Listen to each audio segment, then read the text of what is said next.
जी, जी। मैं तो ये कहूँगा 100% उन्हें ही मिलना चाहिए, 50% नहीं क्यों, लेकिन जो सुविधाएं हैं वो जो दिखाई जाती हैं वो मिलती तो है नहीं है। बिल्कुल। तो उन पे विचार कौन करेगा? ये विषय बहुत बड़े विषय हैं, कहना बहुत आसान होता है कि घर दे देंगे। आज की तारीख में आप जैसे आनंद भाई ने बताया, इतना मेंटेनेंस है तो आम आदमी तो भाड़े पे भी नहीं रह पाएगा। तो ये चीज़ें मेरे हिसाब से तो कुछ बातें ऐसी होती हैं जो मेरे ख्याल से उन नेताओं को नहीं बोलनी चाहिए, जो पूरी नहीं हो पाती हैं। बिल्कुल। ऐसे ऐसे ही चीज़ें बोल बोल के जो है फिर बहुत परेशानियां खड़ी होती हैं, मुद्दे बनते हैं इस चीज़ के। तो वही चीज़ बोलिए जो संभव होती है। मैं तो ये कहूँगा सबसे पहले तो किसका फ़ायदा होता है घर बनाने में? बिल्डर का।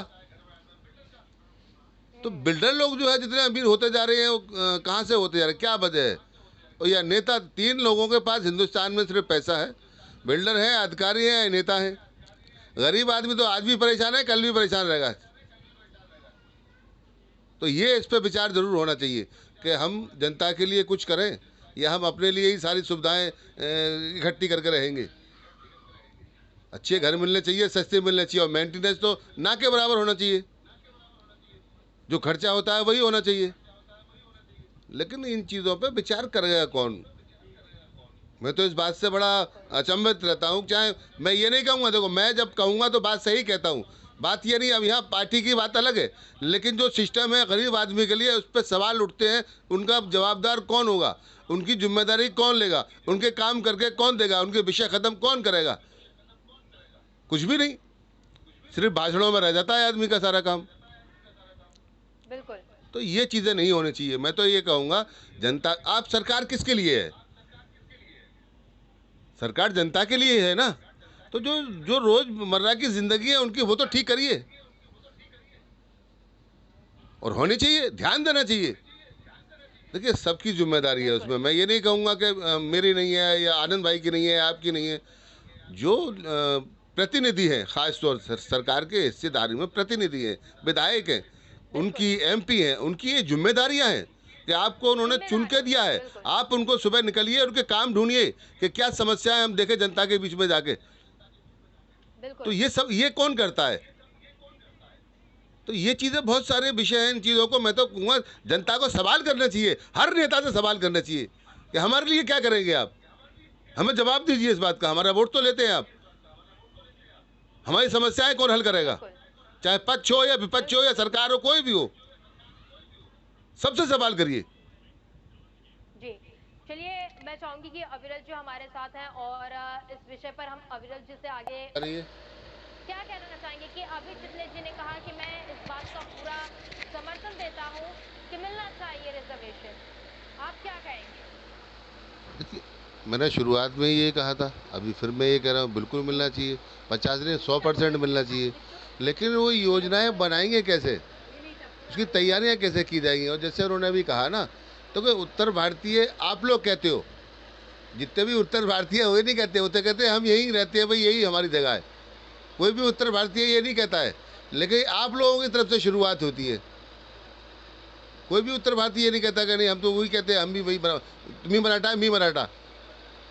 तो वो चीज़ें शुरुआत आपकी तरफ से होती है। हुँ।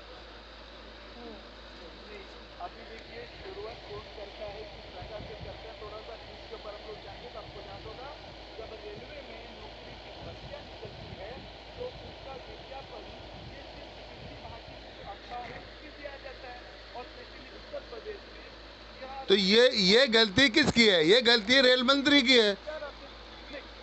आप एक मंत्री के वक्तव्य से पूरे दो लोग, देश के लोगों को मार पीट करना थोड़ी शुरू कर दोगे।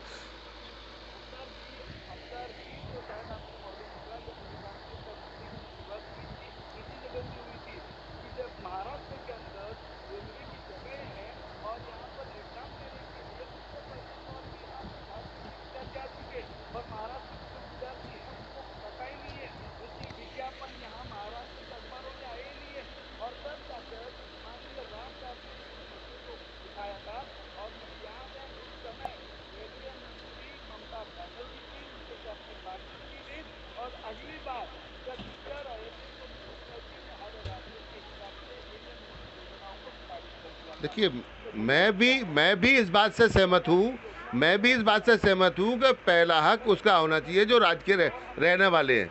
ये मैं इस बात से इनकार नहीं कर रहा हूँ, लेकिन जो चीज़ें होती है वो चीज़ें आप मैं ये नहीं कर रहा, मैं ये कहूँगा कि जो राज्य बने वो भाषा के आधार पे बने, उसी आधार पे सारी चीज़ें चलती रहती है। लेकिन सारी जो चीज़ें होती है वो 99% मान लीजिए कि जो राज्य के लोग होते हैं उन्हीं के हिस्से में आती है, जो लोग बाहर से रहते हैं उनके हिस्से में नहीं आती है। जो प्रॉपर यहाँ रह गए 20 साल 50 साल या उससे कम या ज़्यादा, तो वो तो फिर अपने आप को इसमें मिला ही लेते हैं ना। जी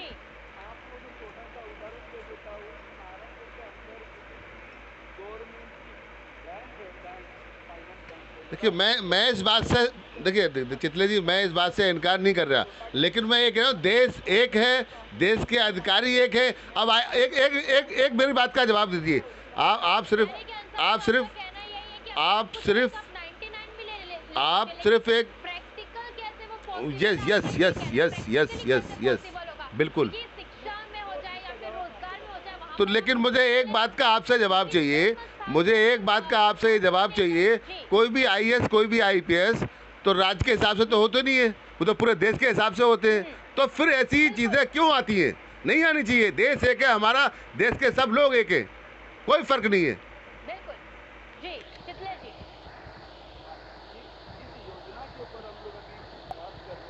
10 सेकंड में मैडम क्या कह पाएंगी? शुरू करेंगे, ख़त्म हो जाएगी। देखिए आनंद भाई ने कहा कि आप इसके समर्थन में हो कितने? अरे 100% मराठियों को ही मिलता है और मराठी है, तो इसमें कहाँ गलत है? पहले आपकी बात का जवाब हो गया भाई, 100% के 100% है, और किसी को मिल रहा है तो बता दीजिए। भाई जो आदमी रह रहा है वो अपने आप को अगर मराठी मानता है तो मिलेगा, नहीं मानता है तो नहीं मिलेगा। तो 100% मिलेगा। 50% की बात कर रहे हो, मैं 100% की बात कर रहा हूँ जी राज्य के हिसाब से। ठीक है रहा दूसरा सवाल ये कि हम क्या नहीं कहेंगे, क्या करेंगे। मैं फिर कह रहा हूँ, हमको नेता इस देश के अंदर ईमानदार चाहिए, अधिकारी ईमानदार चाहिए, तो ही महंगाई पे कंट्रोल कर सकते हैं, तो ही हम देश की सही सुविधाओं को बना सकते हैं अच्छी करके। ये ऐसा संभव मुझे नहीं लगता। नेता ईमानदार चाहिए सबसे पहले, जैसे पहले थे। ऐसा नहीं है पहले नहीं थे, पहले भी देश था, पहले भी हवाई जहाज थे, पहले भी ट्रेनें थी, लेकिन नेता ईमानदार थे। आज नेता खुलेआम चोरी करते, कोई बोलने वाला नहीं है।